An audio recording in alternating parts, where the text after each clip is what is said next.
ಸ್ವಾಮೀಜಿಗಳಲ್ಲಿ ಗೌರವಪೂರ್ವಕವಾಗಿ ನಡೆಸುತ್ತಾ ಅಖಿಲ ಕರ್ನಾಟಕ ಹಡಪದ ಅಪ್ಪಣ್ಣ ಸಮಾಜದ ಎಲ್ಲ ಬಂಧುಗಳೇ, ಇದೊಂದು ಅತ್ಯಂತ ಹಿಂದುಳಿದ ಸಂಘ ಸಮಾಜ. ಬಸವಣ್ಣನ ಕಾಲದಿಂದಲೂ ನಿಕೃಷ್ಟತೆಗೆ ಮತ್ತು ಹಿಂದುಳಿದ ವರ್ಗಕ್ಕೆ ಹೆಸರಾಗಿರ್ತಕ್ಕಂಥ ಒಂದು ಸಮಾಜ.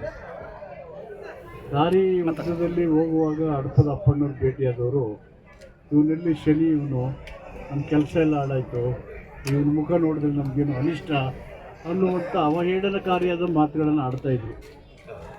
ಹಡಪದ ಅಪ್ಪಣ್ಣ ನೋವಿನಿಂದ ಬಸವಣ್ಣನ ಹತ್ರ ತನಗಾದಂಥ ಮಾನಸಿಕ ಯಾತನೆಯನ್ನು ಅವ್ರ ಗಮನಕ್ಕೆ ತಂದಾಗ ಬಸವಣ್ಣವರು ಹಡಪದ ಅಪ್ಪಣ್ಣನ ತನ್ನ ಆಪ್ತ ವಲಯದ ಕಾರ್ಯದರ್ಶಿಯಾಗಿ ಸೇರಿಸ್ತಾರೆ.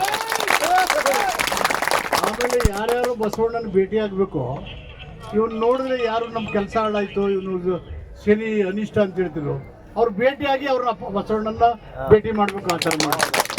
ಮೂಢನಂಬಿಕೆಯನ್ನು ತೆಗೆದಾದಂಥ ರೀತಿ ಬಸವಣ್ಣವ್ರದ್ದು ಆ ಥರ ಇದೆ. ಮತ್ತು ಹಡಪದ ಅಪ್ಪಣ್ಣವರು ವಚನ ಸಾಹಿತ್ಯದ ಪ್ರಮುಖವಾದಂಥ ವ್ಯಕ್ತಿಗಳಲ್ಲಿ ಒಬ್ಬರಾಗಿ ಮಾಡಿದ್ರಿಂದನೇ ಸಿದ್ದರಾಮಯ್ಯ ಸರ್ಕಾರ ಅವರ ಜಯಂತಿಯನ್ನು ಸರ್ಕಾರನೇ ಈ ಸಮಾಜಕ್ಕೆ ಬೇಕಾದಂಥ ಆರ್ಥಿಕ ಶೈಕ್ಷಣಿಕ ಸವಲತ್ತುಗಳ ಪಟ್ಟಿಯನ್ನು ನೀವು ಹೇಳಿದ್ದೀರಿ.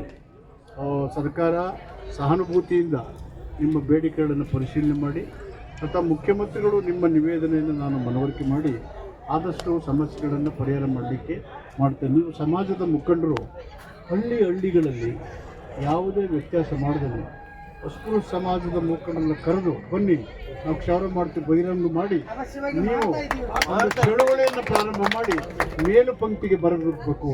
ಬಸವಣ್ಣ ಹೇಗೆ ಮೂಢನಂಬಿಕೆಯನ್ನು ತೆಗೆದುಹಾಕಿದ್ರು ಅದೇ ರೀತಿಯಲ್ಲಿ ನೀವು ನಿಲುವುಗಳನ್ನು ಘೋಷಣೆ ಮಾಡಿ ಇದನ್ನು ಮಾಡಿದಾಗ ಮೇರು ವ್ಯಕ್ತಿತ್ವಕ್ಕೆ ನೀವು ಬರ್ತೀರಿ. ಮತ್ತು ಕ್ರಿಯೇಟ್ ಅವೇರ್ನೆಸ್, ಇತರ ಹೇಳ್ಬೇಡಿ, ಇದು ಒಂದು ಚಳುವಳಿ ಆಗಬೇಕು. ಜನರ ತಪ್ಪು ತಿಳುಕೆ, ಜಾತಿಯ ಮತ್ತು ಬೇರೆಯವ್ರ ತಲೆಗೆ ಏರದೇ ರೀತಿಯಲ್ಲಿ ನೋಡಿ ಸಮಾಜದ ನಿರ್ಮಾಣವನ್ನು ಬಸವಣ್ಣ ಮಾಡಲಿಕ್ಕೆ ಹಡಪದ ಅಪ್ಪಣ್ಣ ಅವ್ರ ಜೊತೆ ಸೇರಿ ಏನು ಶ್ರಮಿಸಿದ್ರು ಅದೇ ರೀತಿ ನೀವು ದುಡಿಬೇಕು. ನಿಮ್ಮ ಬೇಡಿಕೆಗಳನ್ನು ಸಹಾನುಭೂತಿಯಿಂದ ಪರಿಶೀಲನೆ ಮಾಡ್ತೀವಿ ಅಂತೇಳಿ ನಿಮ್ಮ ಧರಣಿಯನ್ನು ಮುಕ್ತಾಯಗೊಳಿಸಿ ಅಂತ ಆ ಗುರುಗಳು ಹೇಳಿದ್ದಾರೆ. ಅವೆರಡು ಹಳ್ಳಿಗಳನ್ನು ನಾನು